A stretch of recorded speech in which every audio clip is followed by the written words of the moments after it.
Hunter x Hunter एक कमाल का एनिमे है और अगर तुम इसके बारे में नहीं जानते हो तो मैं बस तुमसे एक ही सवाल पूछूंगा, शर्म आती है तुम्हें? इस एनिमे में एक हंटर एग्जाम आर्क हुआ था और उस एग्जाम में काफी सारे थाउजेंड्स ऑफ पीपल ने पार्ट लिया था, लेकिन उनमें से सिर्फ कुछ ही ऐसे थे जो हंटर बन पाए थे अलोंग साइड विथ और मेन कैरेक्टर गोन। इस वीडियो में मैं तुम्हें टॉप 5 ऐसे कैरेक्टर्स के बारे में बताऊंगा जो उस एग्जाम को पास कर पाए थे अलोंग साइड विथ गोन। गोन के अलावा ऐसे 5 कैरेक्टर्स जो उस एग्जाम को पार कर पाए थे। तो मामला काफी ज्यादा इंटरेस्टिंग होने वाला, तो चैनल को सब्सक्राइब कर लो। सबसे पहले बात करते हैं नंबर 5 पे आने वाले कैरेक्टर की, लियोरियो पैराडाइनाइट। लियोरियो पहली नजर में थोड़ा सा ज्यादा गूफी और फनी कैरेक्टर लगता है जो हमेशा दिखाता है कि उसे बस पैसे कमाना है, लेकिन धीरे धीरे हमें पता चलता है कि लियोरियो का एक्चुअल सपना था डॉक्टर बनना। डॉक्टर इसलिए क्योंकि उसने अपने एक दोस्त को सिंपल डिसीज की वजह से मरते हुए देखा था।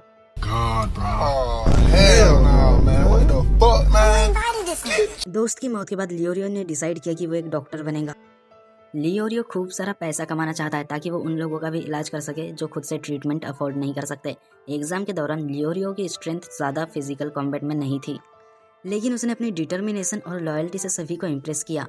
ट्रिक टावर आर्क में उसका रोल इम्पोर्टेंट था और फाइनल स्टेजेस में उसने गोन और किलिवा के साथ अपनी दोस्ती प्रूव करी। नंबर 4 पे आता है कुरापिका। कुरापिका एक काम, इंटेलिजेंट और स्ट्रेटेजिक कंटेस्टेंट था पूरे एग्जाम में। उसका रीजन हंटर बनने के लिए एकदम सिंपल था, फैंटम ट्रूप का खात्मा, क्योंकि फैंटम ट्रूप नाम के एक ग्रुप ने उसके पूरे क्लैन को खत्म कर दिया था और उनकी लेजेंडरी स्कारलेट आइस को भी चुरा लिया था। कुरापिका का मोटिवेशन हंटर बनने के लिए था उसका बदला, और वो उसके हर एक्शन में दिखाई देता था। हंटर एग्जाम के दौरान कुरापिका हमेशा कंपोज्ड था, चाहे रनिंग टेस्ट हो या फिर ट्रिक टावर, उसने हमेशा अपना फोकस बनाए रखा। और सबसे इम्पोर्टेंट, कुरापिका एक इंटेलेक्चुअल कैरेक्टर है, वो एनालिसिस और डिसीजन मेकिंग में एक्सपर्ट है। यही क्वालिटीज उसे हंटर लाइसेंस के लायक बनाती है। नंबर 3 पे आता है मैजिशियन हिसोका। हिसोका एक ऐसा कैंडिडेट था जो एग्जाम को एक डेडली गेम की तरह लेता था। उसके लिए हंटर लाइसेंस लेना ज्यादा इम्पोर्टेंट नहीं था, बल्कि उसके लिए इंटरेस्टिंग और स्ट्रॉन्ग अपोनेंट से मिलना ज्यादा इम्पोर्टेंट था। इसीलिए उसने एग्जाम के दौरान कई कैंडिडेट्स को टॉर्चर भी किया था। हिसोका उन कुछ चंद कैरेक्टर्स में से एक था जो इस टाइम पे नैन यूज कर पाते थे।